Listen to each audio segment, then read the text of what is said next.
Douglas Wood, and I do lots of different things, as Tom said. I write lots of books. I write children's books. I also write books for adults. I write music and record music, and used to do many, many concerts.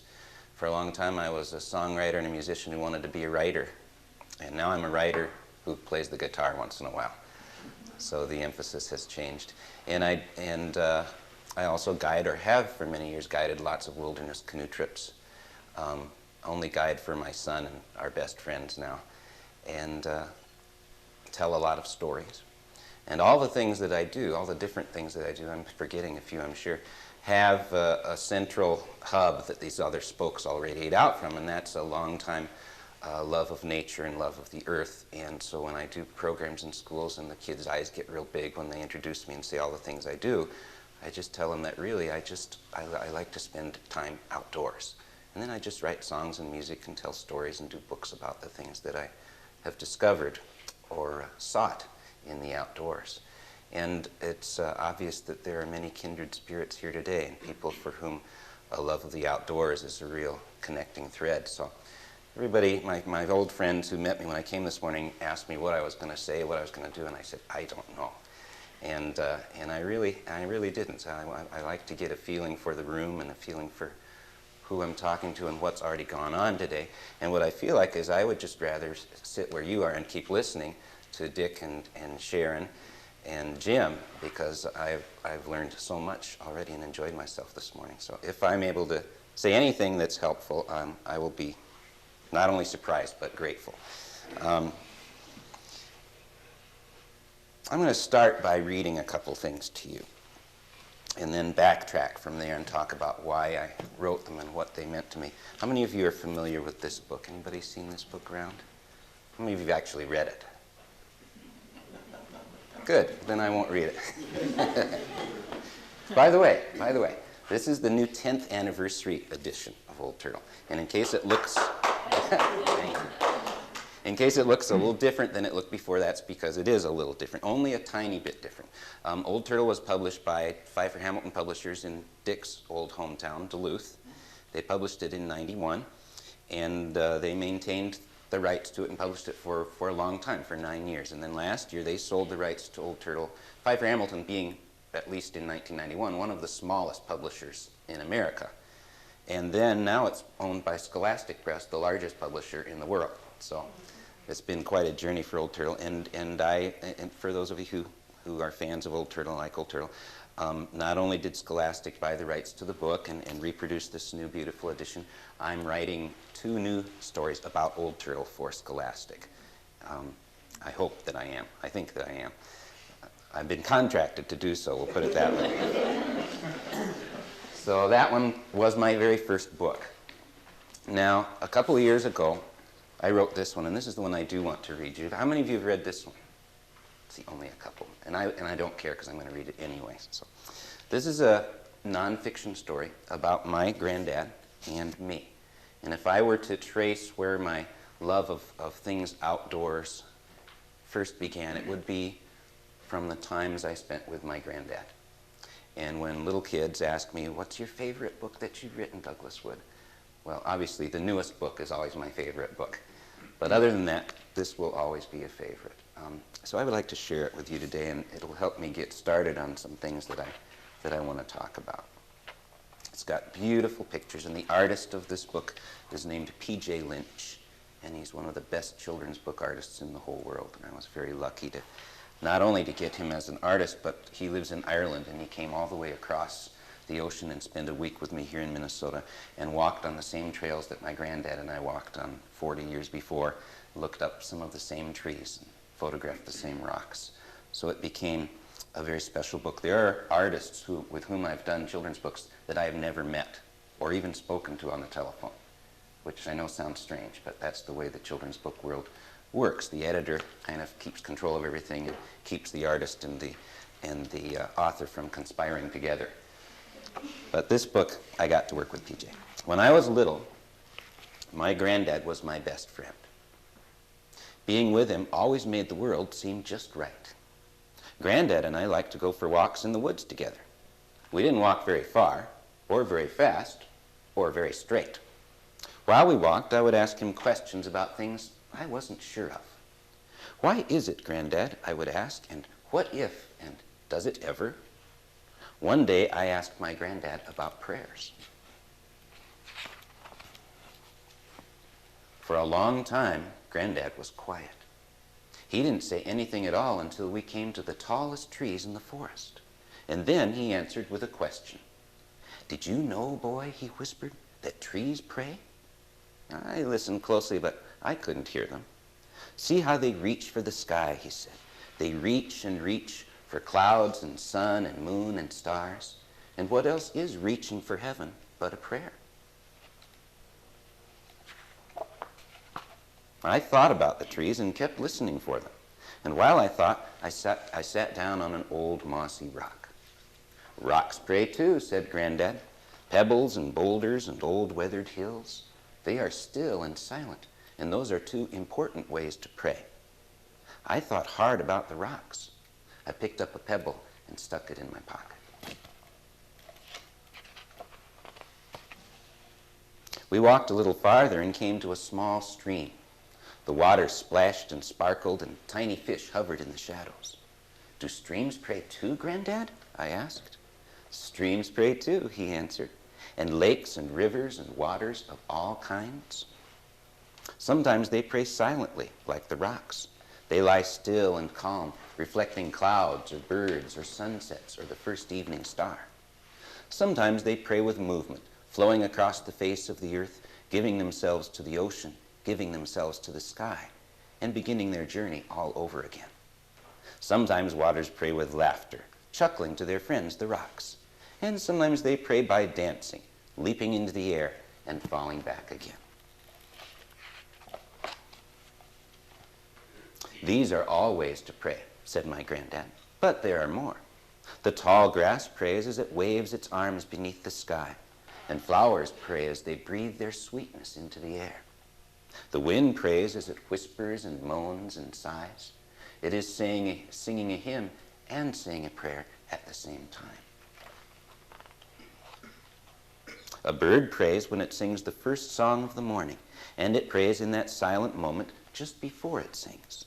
And the robin's last song at sundown is an evening prayer. All the beings of the world pray, said my granddad, as they slip through the forest or sparkle in the water, as they climb mountainsides or soar into the clouds or burrow into the earth. Each living thing gives its life to the beauty of all life, and that gift is its prayer. Then we were quiet, my granddad and I. He was watching something far away, and I was thinking about all he had said about rocks and trees and grass and birds and flowers. Finally, I asked him to tell me about the prayers of people. Granddad smiled and ruffled my hair. Why, people pray some of the most wonderful prayers of all, he said. Bending down to smell a flower can be a prayer, said my granddad. Quietly watching the sunrise, feeling the slow turning of the earth, and saying hello to a new day is one of the oldest prayers. Standing in a snowy woods on a winter day and watching your breath become part of the breath of the world is a way to pray. Making music or painting a picture can be a prayer. Holding hands around the table with family and friends, remembering all that holds us together and giving thanks is one of the greatest prayers. Sometimes, said Granddad, people pray when they are sad or sick or lonely or have a problem too big to carry by themselves. They might say words they have learned from their fathers or mothers or granddads or great-grandmothers, but often they must find their own words. The important thing to remember is that the words will always be right if they are real and true and come from your heart.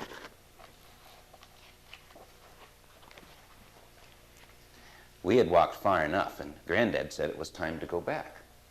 But I had one last question. Are our prayers answered, Granddad? I asked. Granddad smiled. Most prayers are not really questions, he said.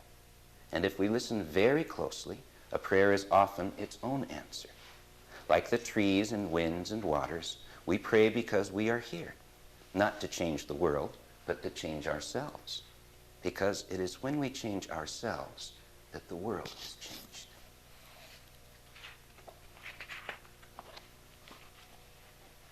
My granddad and I went for many walks after that one, and I often listened for the prayers of the earth, but was never quite sure I heard them.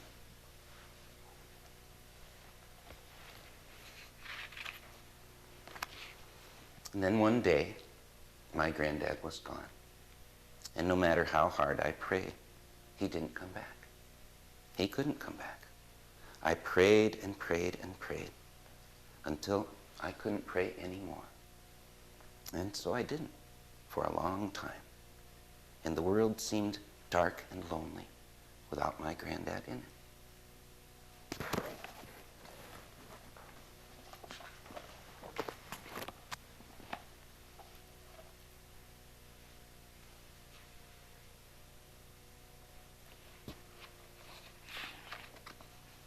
Until one day, I went for a walk.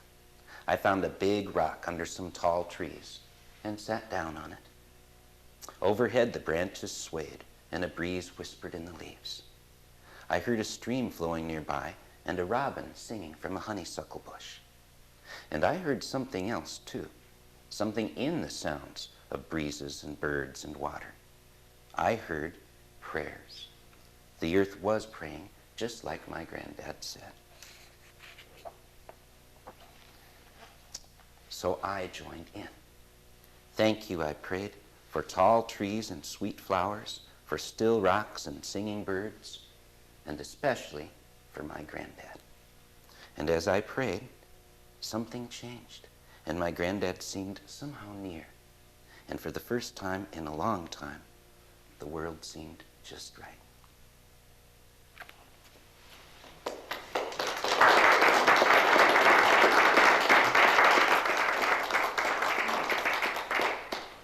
Thank you very much. That's a hard book to read out loud. Did I call on you? You've been a teacher for how many years? Go ahead. Is the likeness of your grandfather, does he look at anything like No. Isn't this a beautiful man, though? He looks kind of like Cliff. A little taller. No, I really had hoped that, I really like answering questions. I hate lecturing. So I really wanted the whole book to be a tribute to my granddad. And I wanted everybody that read it to get to see my granddad. But I also really wanted P.J. Lynch to be the artist. And it turns out P.J. Lynch only paints live models. He works with models, which is why his paintings are so great. He doesn't do it from imagination. And so he found this wonderful, wonderful gentleman in Ireland, and this little boy too, who looks a lot like I did. He's not quite as cute as I was. But I still really, and the man is much taller. My granddad was only 5'4". This guy's got to be 6'3" if he's an inch. But he doesn't look much like my granddad, but he has the same wonderful, kind expression around his eyes and his face and his smile. And so I felt really good about the man that PJ chose. But I still wanted people to see my granddad. So this also doesn't get done very often in children's books, but I got a little locket-sized photo of my real granddad right next to the dedication. So when you look at the book up close, you will get to see D.W. Wilton, my granddad, right on the front page. I don't know how many people actually look at that, but I enjoy having it there. Anybody else have a question about this book? I'm actually intending to save time for questions, but if you have one now, feel free, yeah. Do many people give you any negative feedback about being, quote, sacrilegious? You got something in mind? No, I've gotten none, zero so far. It's sold over 100,000 copies. And I get lots of emails and letters, and once in a while people say, you didn't say the word God. Or they say, is this a Christian book? Or other things. But very gentle kind of questioning things, not nasty kinds of things. You might mention it won the Christopher Award, right? Yeah. Which is the big one. Well, it's an award. It won an award called the Christopher Award, the main import of which was that I got to wear a tuxedo and go to Manhattan in a tall building and meet famous people. But I asked if I could wear a flannel shirt and a tuxedo, but my wife, Kathy, wouldn't let me do that. But it's been, no, it's been very well received, and the kinds of people who buy it probably aren't the kinds of people who would be offended by that. Yeah, But, because as soon as I got it for Christmas, everybody in the whole company read it. oh, And the one gal said, well, you know, that's not the kind of prayers I do. I said, well, I'm sorry, then that's the kind of, Yeah. that's me to a T, so. well, that's okay, and that she's certainly entitled to that opinion. And that's a group of people that's very significant in our society. I guess what I think is that this group of people should also be significant in our society. And I kind of, you know, I don't talk about it, I don't make a big deal out of it, but I don't like the idea that it seems to be that Pat Robertson and Jerry Falwell speak for, quote, the religious folks or the Christian folks of this country. So this is my tiny little rebellion, I guess, towards that idea. But again, same kind of thing with Old Turtle. Old Turtle does say the word God, but in very unusual contexts. And Old Turtle got a few more negative reactions than this book did, but not much. It's pretty gentle stuff, and it's hard to get real exercised about it, I think. Yes, sir. Well, I was just going to say that you might ask that woman if he plagiarized Psalm 153. Give her something to do. I was listening to a hymn the other day, All Creatures of Our God and King, which talks about all creation singing and praising God and the trees and the flowing streams. And I mean, I'm sure I heard that hymn when I was growing up, but I really didn't remember it. And this didn't come from that. But yeah, there are many streams within the tradition, within traditional Christianity or Judaism or other many religions, which I study lots of them. I don't study them, I read them. And this is a stream of thought, which is what I'm probably going to talk about here, that can be found as kind of a subcurrent or a side eddy of many of the major religions. Yes, Dick? I think your book transcends those kind of boundaries. I think it gets down into the universality of the earth and the cosmos, and you know, but there are people who cannot comprehend that idea that they can go beyond these narrowly defined boundaries. They don't want to transcend And they the don't want to, right? Because there's too much adventure out there, there's too much risk. You know, it's the same thing. We're Yeah. getting into spiritual, intellectual risk area. Yeah. So, you know, Exactly. back away from When I write Old Turtle or Granddad's Prayers of the Earth, I'm working on another Old Turtle right now. I'm working on, counted them up, I'm working on 14 books right now. Some of them are just silly, some are for adults, some are for children. But when I work on a serious subject like that, at least my subconscious goal is always to transcend the genre, if it's a children's book, or transcend boundaries and try and find a universal meaning, a universal idea that people can relate to, whatever their background. But I don't make that an overt claim, but it's certainly in the back of my mind when I work on things like that. Well, let me tell you a story. By the way, I probably wouldn't be writing, well, I might be, but I might not be writing books if it wasn't for Cliff Jacobson. I was singing my songs and playing the guitar 20-some years ago and ran into Cliff somewhere along the way. He still insists that I play the guitar whenever he sees me, including today. But I really, as I mentioned earlier, I really wanted to be a writer, and I was starting to feel like I couldn't say all that I wanted to say in 3-minute songs with rhymes and matching up with the accompaniment and all of that. And I was reading Cliff's articles in Canoe Magazine, and I was reading my friend Mike Link's books and articles, and of course I was reading my hero, Sigurd Olson. I was reading every one of his books, and I had a chance to meet him, and I even composed a song for him and did a whole album dedicated to him. So I was finding some success and enjoying my music, but I really wanted to write. And I remember talking to Cliff, calling him up on the phone, how would I get an article published in Canoe Magazine? How do you do this? How do you do that? And he was always very generous with his help and his encouragement, and told me to keep plugging away, so I did. And I want to thank you for that, Cliff. I don't remember why I brought that up. I was going to talk about something else, then I saw you sitting there. Oh, I was going to tell a story. So, years and years ago, before I had begun writing, but I was guiding canoe trips. I was trying to follow in Cliff's footsteps and in my other hero, Sigurd Olson's footsteps.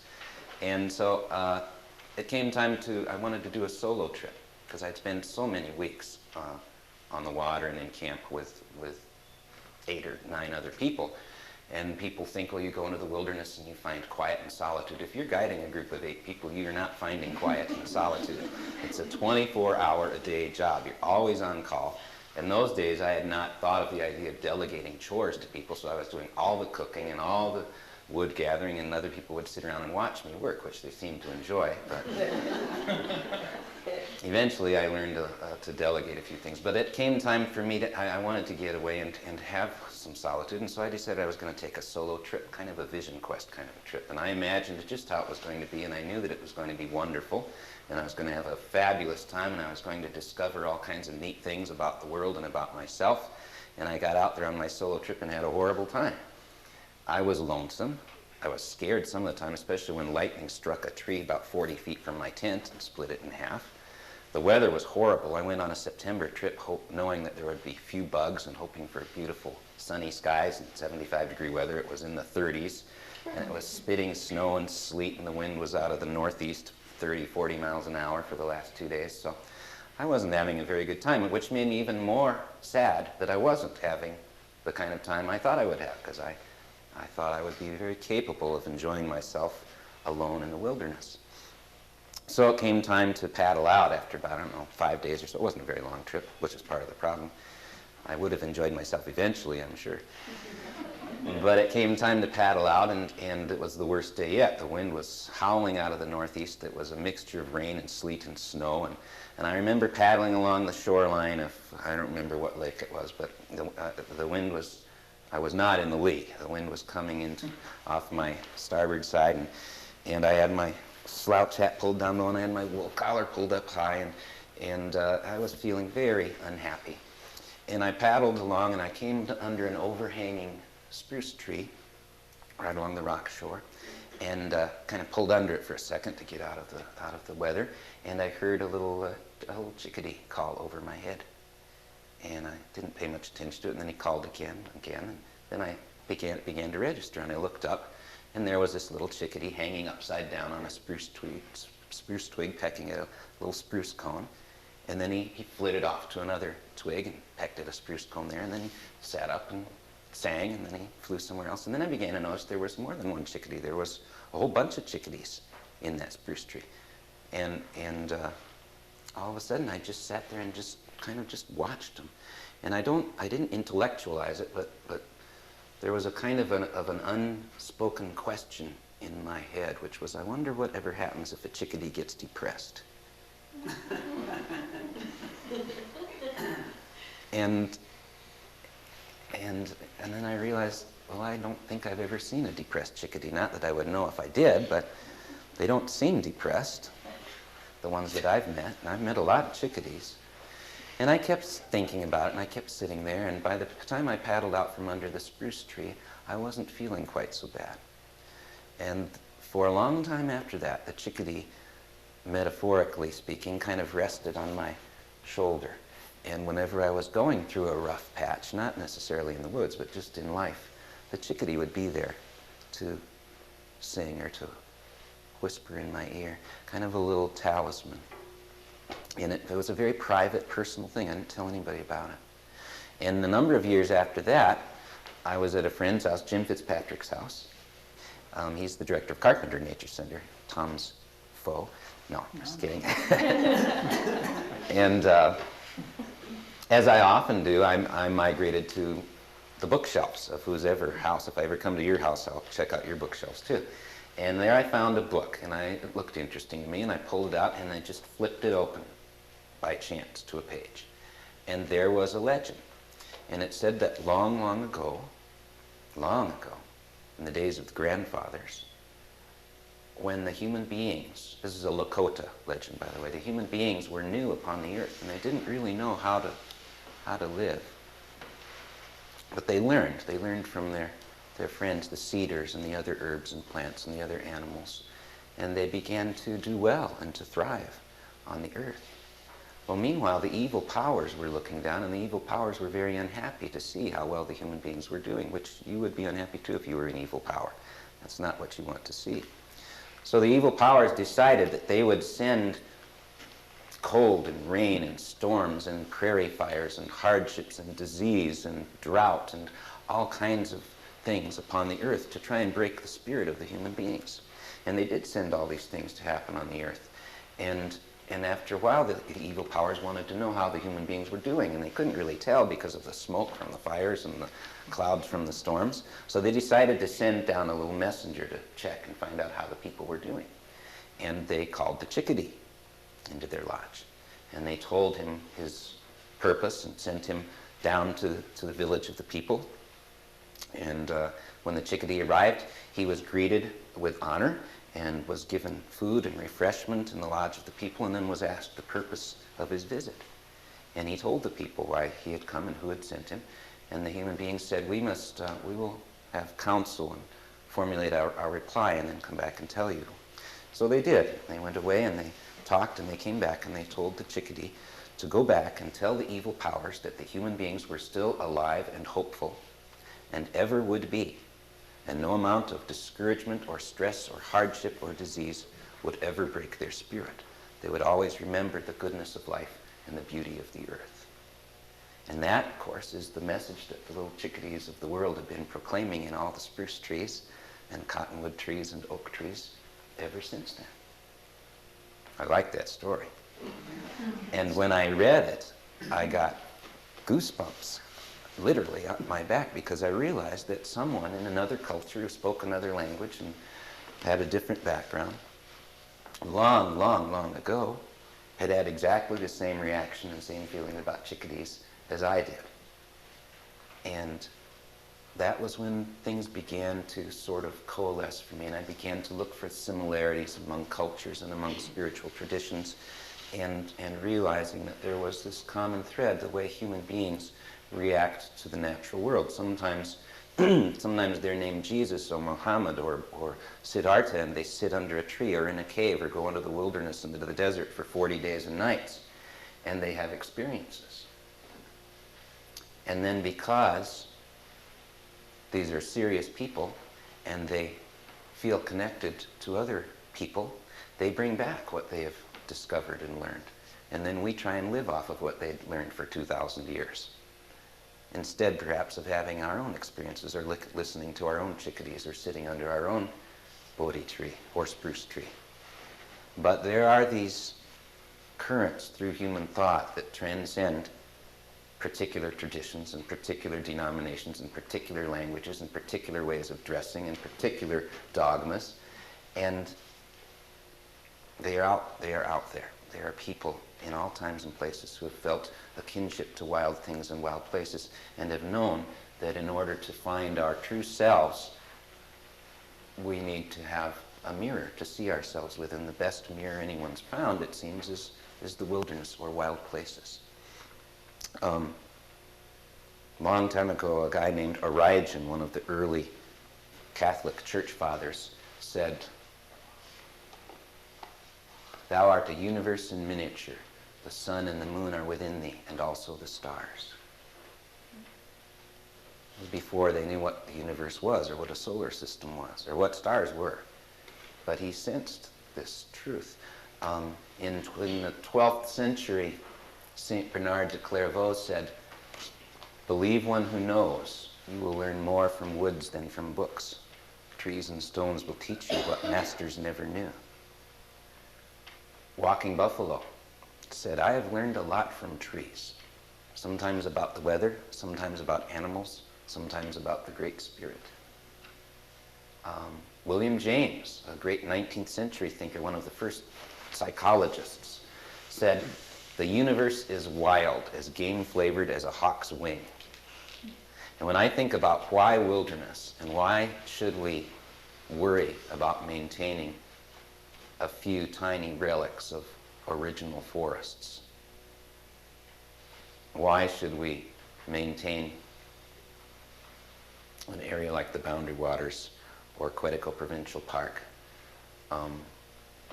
Why is it important, if possible, to maintain even larger swaths of wilderness in the Northwest Territories, in the Yukon, on the Canadian Shield, on the rivers that I love to paddle?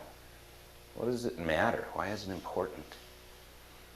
I think it's important because the universe is wild.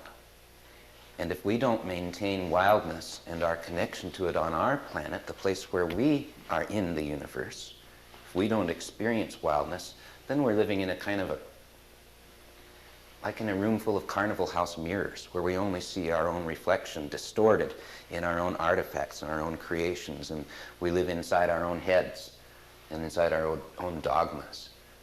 But when I take people, or when I used to take people on canoe trips, and I'd sometimes drag them away from the campfire, even though I love campfires, and we'd go out and lay down on one of those granite or basalt points that reach out like a finger under the stars. And I'd have everybody lay down on their backs and look up. And I'd say, after a while, I wouldn't say anything at first, and after a while I might say something like, "You're looking at wilderness. As far as you can see, that's wilderness. And what we're laying on here is our little piece of it. And when there isn't any more here, we won't be connected to that universe anymore." And I think that's why it's important. I think there's probably lots of other reasons too. My old friend, Sigurd Olson, he loved to talk about the intangibles. And Sharon touched on this earlier today too. Sharon crowded so many important things into that tiny little talk that she gave. And I could see her getting more and more frustrated as she gave it, wanting to stop and spend the time that those ideas deserved and not feeling like she was able to. One of Sigurd Olson's favorite things was to talk about the intangibles, which Sharon touched on. Things that you can't, and Jim did too, like the tree, that they had to put a dollar number on the tree. And we're forced to do that. Those of us who care about wild things and intangible things are almost forced to try and deal with numbers and material values, because that's the way the world works, part of the world anyway.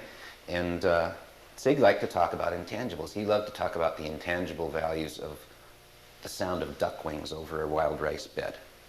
What is it worth? What do you pay for the sound of duck wings over a wild rice bed? You can buy a Solitudes CD or cassette tape for $9 and listen to it, so maybe that's what it's worth, $9. Or maybe Leonardo da Vinci's painting of the Mona Lisa is worth $10. If you total the value of the canvas and however much pigment he actually squirted out or used, and you don't count the frame, because that wasn't probably Leonardo's original frame. Maybe it was, I don't know. But it's not worth very much. Neither is Beethoven's Ninth Symphony. Find the paper, and however much ink he used, that's what it's worth. If you look at the world like that. It's a ridiculous way to look at the world, of course, but by making that analogy, maybe we can point out to a few people who are ready to listen that very important, valuable things are valuable because of intangible values, not because of material values. Another value that I think is important in wilderness is the value of mystery. When Native Americans would talk about God or the Great Spirit, they almost never really said the Great Spirit. Of course, they spoke many different languages. But in the many different languages, whether it be Cheyenne or Ojibwa or Menominee or Lakota, whatever language it might be, oftentimes the word used for God, what it really translates to, for instance, Wakantanka, is the Great Mystery. Not the Great Spirit, the Great Mystery. Although I kind of tend to think mystery and spirit are very closely related. And I think making friends with mystery is one of the most important things we can do. But mystery is important. And I think until we acknowledge that the entire world is founded in mystery, we probably won't understand very much of anything else. Everything that we think we know. When Sharon was describing her experiences in the wilderness of the Yukon today, I just kept bumping up against all kinds of stuff that I don't know.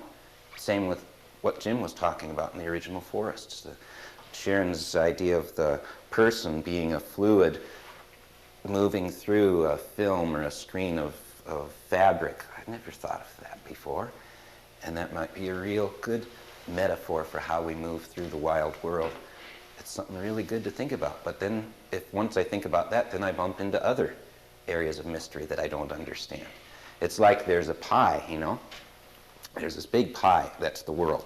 And the piece of the pie is what we know. Okay, then there's a piece of the pie that's what we don't know. And then there's another piece, the biggest piece of the pie is the stuff that we don't know we don't know. And the way it works is we keep expanding what we know, that's cool, that's good, I love learning. And as we expand what we know, then we bump in always to what we don't know. And it should eventually happen that you run out of stuff that you don't know, but then you see we bump into the stuff that we didn't know we didn't know. And now the part that we don't know has gotten bigger because we bumped into what we didn't know, and et cetera, et cetera. All of that is mystery. And to me, that's the best thing of all, being in touch with mystery and being in a wild place, a place big enough to hold some mystery is one of the best things. Another value is, although little places are full of mystery too, even a little woodlot in Rhode Island.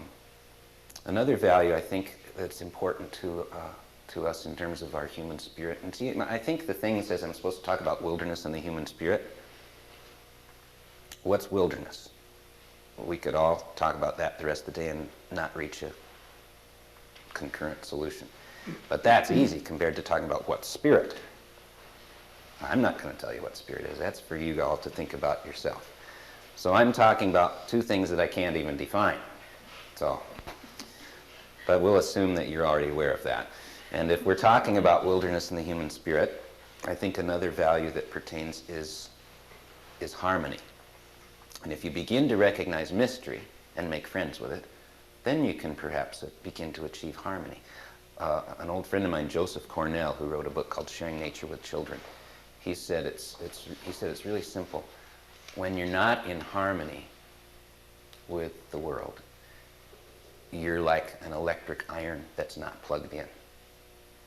You move around a lot and do a lot of stuff, but you're really just pushing the wrinkles around. I kind of like that. Another image I'm fond of is I like cats. I know cats aren't always nice to the backyard environment, but I've always had cats in my life. I like cats.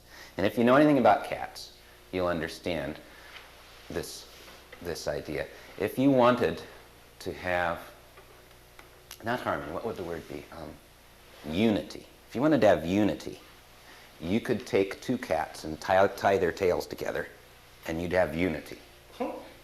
You sure as hell would not have harmony. People are always trying to achieve unity by imposing their idea of God or what's right or what's wrong on somebody else. And then it doesn't create any harmony, and the unity doesn't usually last very long either. I think harmony is a real important one. These are all parts of it, and it's too big of an idea to talk about and try and make any sense of in 45 minutes or an hour. But I thought I'd dance around it here a little bit and throw out a few ideas. Let me read you something else. There's another quote I want to share. Cliff, you remind me there's one more quote I want to share before I quit. One more quote. The best one of all. Okay, let's see. Oh, by the way, this is another one of my books. This one was new this last year. It's called Fawn Island, and this is about my special little place to go. It's a little island on Rainy Lake, a little outcrop of granite on a vast blue misty swath of water where I go to eavesdrop on the universe once in a while. Two quotes. I still have another quote. I can't read this. Remember I told you, Cliff?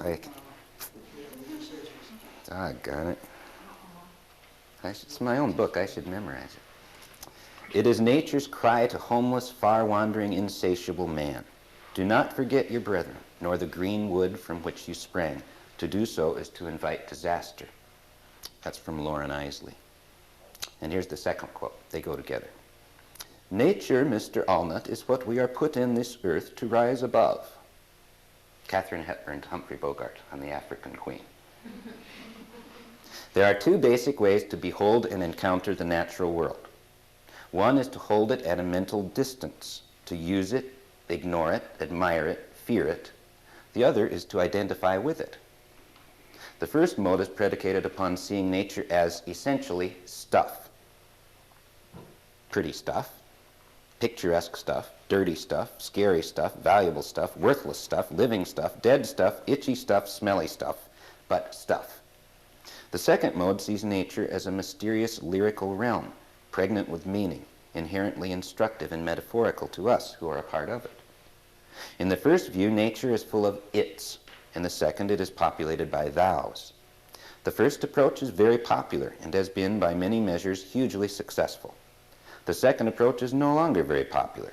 In fact, perhaps the only good reason for taking the second view is the quaint and idiosyncratic notion that we might actually belong here, that we did not arrive from some other place or time or dimension, are not superior beings left here by some sort of cosmic mistake, or grown so smart, Homo sapiens of course means wise man, and advanced that we live only inside our own heads and among the artifacts we've created. Nature is what we are here to rise above. Baloney. I'm not much of a believer in either or choices, having found most of them to be false constructs foisted upon us innocents to fulfill someone else's agenda. But there are rare cases when the choice is real, when things cannot be both and, but must be either or. And this is one, a big one. At rock bottom, either we belong here or we don't. Either the smell of crushed pine needles, forest breezes, sweet clover, rain, and moist earth is the smell of home, or it is not. Either still waters painted with the fires of sunset are beautiful, or they are not. The whistling of wings and the high barking of geese is either music or just noise. Either we identify with this world of tree and star, flower and desert, stone and water, and belong to it, or not. Period. If not, then we are essentially aliens, refugees on our own planet. Our basic task as human beings, our ultimate endeavor, is to demolish our own loneliness. To do this, we need the help not only of other men and women, but of trees and flowers and animals. Without this help, this company, we are lost upon the earth no matter where we are, lost inside our own skins. Who knows how many psychological vultures with Latin names pick at the insides of people who somehow feel they simply don't belong here. Here at the turn of the millennium, with modern maps, good roads, instant communication, and satellite global positioning systems, it is perhaps easier than ever before to become lost upon the earth. It isn't that we don't know where we are, it's that we don't know who we are. And who we are is beings sharing with other beings the mystery, terror, and beauty of life. The Lakota have a phrase for it, Mitakuye Oyasin, all my relations. Traditionally, it is a statement made at any significant or ceremonial occasion where people are gathered, usually in a circle, an inclusive form. It could be made with arms outstretched, an inclusive and vulnerable gesture. It can be made privately, in the silence of one's own heart. All my relations. The great Christian missionary Albert Schweitzer lived by a motto that carried the same spirit, reverence for life. No subject, no verb, nothing that must be done, no one to do it. Just a succinct, sincere acknowledgement of belonging. Other traditions have expressed the same insight. From Buddhism, one nature, perfect and pervading, circulates in all natures. From Hinduism, in the light of understanding, you will see the entire creation within your own soul. From Taoism, do not ask whether the great principle is in this or that. It is in all beings. It does not matter from which culture the insight comes. It is the idea itself that is important. It is an idea that does not grow old or out of date, that can be explored as deeply as one cares to take it, poetically, scientifically, spiritually. It does not mean that there is no conflict, no self-defense, but that conflict and self-defense are managed out of this perspective. It doesn't mean that we shouldn't hunt or gather or fish or eat, for life feeding on life is the order of things. Is the order of things wrong? Well, it's real, and when it is truly understood and one feels a part of it, then empathy and generosity of spirit are deepened. And that's it, really.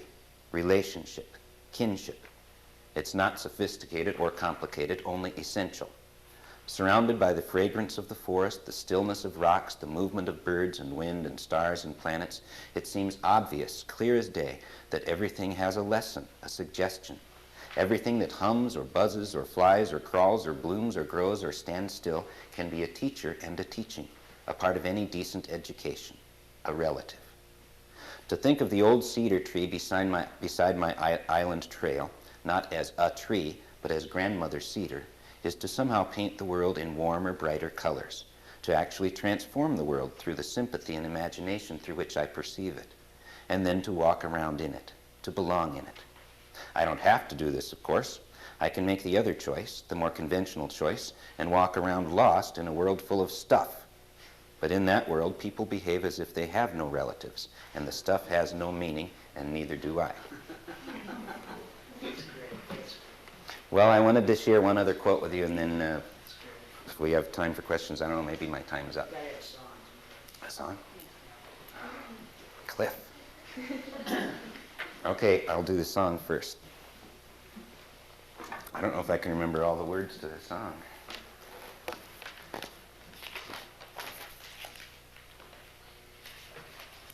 So I better set them out. Okay, it's not the mosquito song, though. No, I will share the quote while I'm getting my song lyrics out here. It's, I think, one of the greatest quotes to express this whole idea that I've ever come across. The first piece, and the most important, is that which comes within the souls of people when they realize their relationship, their oneness with the universe and all its powers. And that in the center of the universe dwells the great mystery. And that this center is really everywhere. It is within each of us. Black Elk said that to John Neihart, I believe. Well, I'll end up with a little song here in honor of Cliff. And this is probably the oldest song that I've written that I'm still performing. It's called Sarah's Prayer. And this will just be our little closing song. This is my wish to each one of you as we go on to our skills sessions. I think we'll be back for a panel later today. May your spirit be a free and gentle bird. May honesty and light guide every word. May your thoughts stroll from the heavens to the sea. May the stars reveal their ancient harmony. May your clouds be just to soften hurt and pain. May your face be kissed with gentle summer rain. May the mountains blot the thunder from your sky. And may a flower grow with every tear you cry. And everywhere you go, and everyone you know, let there be love.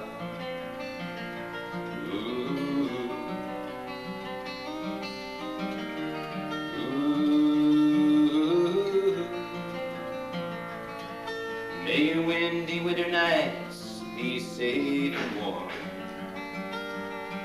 May the light of reason pierce your darkest storm. May you know the silent secrets of the lake. May your wisdom grow with every step you take. May your friends be good and true and always there. May you always have a happy time to share. May the hollow hurts of loneliness be few, and the surprise of understanding always new. And may the taste of life be always fresh and sweet, and may kindness flow from everyone you meet. May the mystery of childhood be your home, as your spirit takes the years of life to roam. And when the hour comes for you to rest, may the love of life be still within your breast. And everywhere you go, in everyone you know, let there be love. Ooh.